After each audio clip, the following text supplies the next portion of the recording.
Hollywood, it's America's #1 pop music show, America's Top 10 with Casey Kasem. This week, you'll see Vangelis.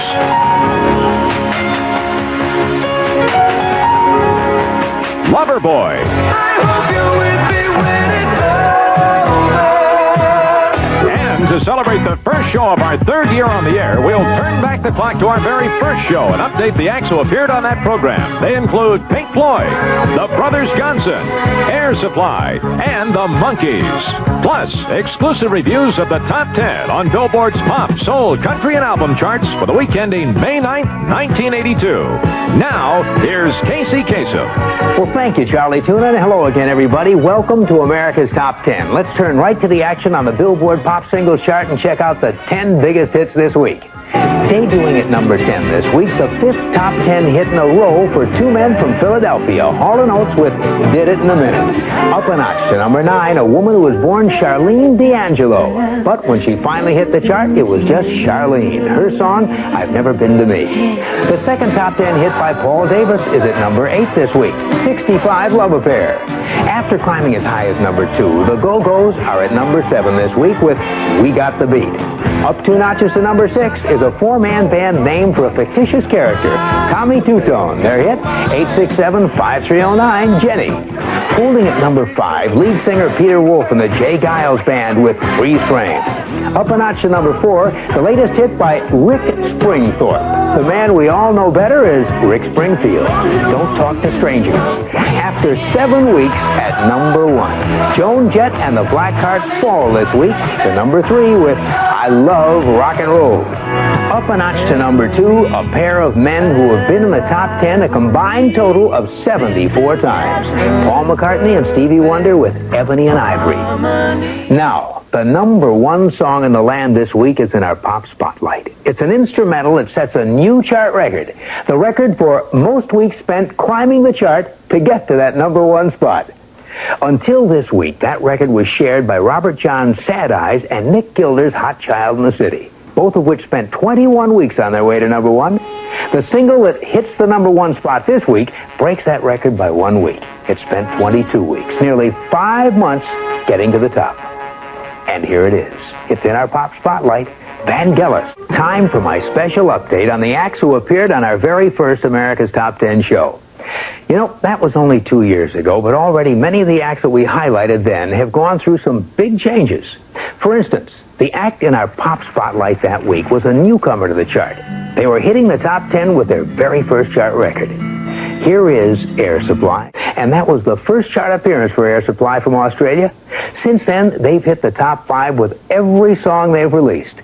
Air Supply followed Lost in Love with All Out of Love, Every Woman in the World, The One That You Love, Here I Am, and their latest hit, Sweet Dreams. Now, in our album spotlight on that first show, we also presented a very unusual video. It was a song from an album that became the biggest LP of the year, the album The Wall. Here's Pink Floyd with Another Brick in the Wall. We don't need no education. A very different animation. Remember? Another Brick in the Wall from Pink Floyd's album, The Wall. That LP spent 15 weeks at number 1 during 1980, and Pink Floyd hasn't released another album since. Instead, the group has been busy working on a screenplay for a film based on that album. The movie, composed of both animated and live segments, is being directed by Alan Parker. Now, he's the same man who directed Midnight Express, Fame, and more recently, Shoot the Moon. It's due for release later this summer. Well, now, we also did an update on that first show on the careers of Michael Nesmith, Peter Tork, Mickey Dolenz, and Davy Jones, the Monkees. So where are the boys now? Mickey, Michael, Peter, and Davy. And what are they doing? Let's take a look at what it looks like. New from Pacific Arts, the amazing new LP from Michael Nesmith live at the Palais. Like coleslaw? Beautiful coleslaw instantly. How about French fries? Makes French fries with just a flick of the wrist. This fabulous new LP chops, dices, grinds, twists, folds, and agitates almost all your favorite food. Live at the Palais from Michael Nesmith smashes tomatoes perfectly. Like noodles, this fantastic LP makes big, thick noodles with just a shove. Makes noodle dough gooey, too. See how easy? Rush out now in a buying frenzy. Live at the Palais, the amazing new LP from Pacific Arts. Michael Nesmith in the Grammy-winning Elephant Parts. And that's my further update on the Monkees. The top of the Billboard album chart, and check out the 10 biggest LPs this week. Debuting at number 9, the 49-year-old country giant.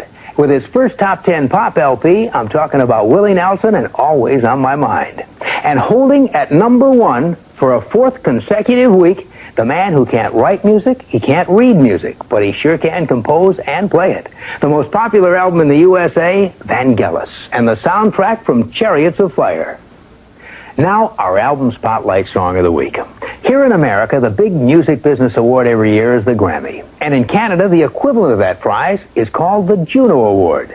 Well, recently an act set a record by winning more Juno Awards in a single year than any other Canadian act in the 12-year history of the Junos. They're a 5-man band from Vancouver who picked up 6 awards for Best Producer, Best Engineer, Best Composer, Best Single, Best Album, and Best Group.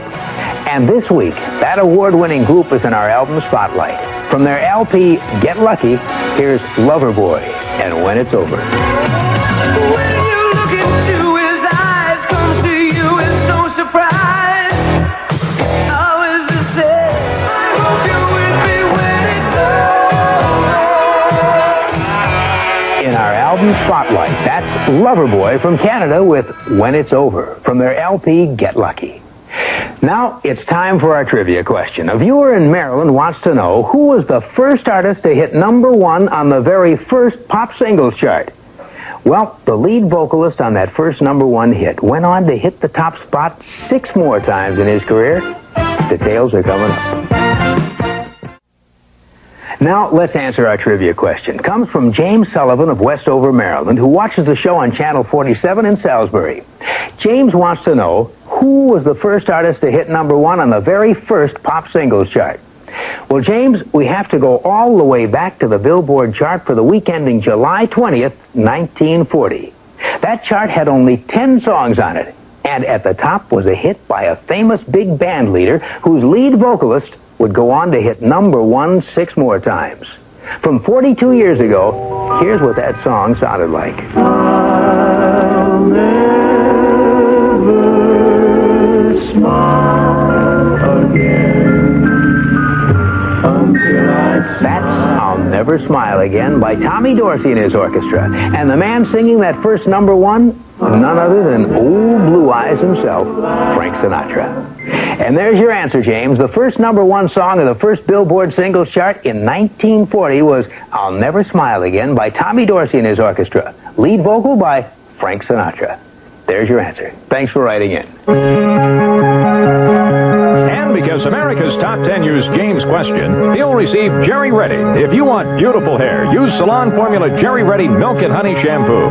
Jerry Reddy, from the salon to you. And TDK audio cassettes for rich, clean sound. TDK video cassettes for bright colors and sharp images. TDK leads the way in home recording tape. And from Akai for great sound, beautifully styled match components, including AM/FM stereo receiver, a set of match speakers, and stereo cassette deck. Remember Akai, you never heard it so good. Well, that wraps up our show for this week. The first show of our 3rd year on the air, thanks to you. Next week, you'll see performances of the biggest hits on the pop, soul, country, and album charts, along with our exclusive review of the tops of the charts, and much, much more. Till then, keep your feet in the ground and keep reaching for the stars.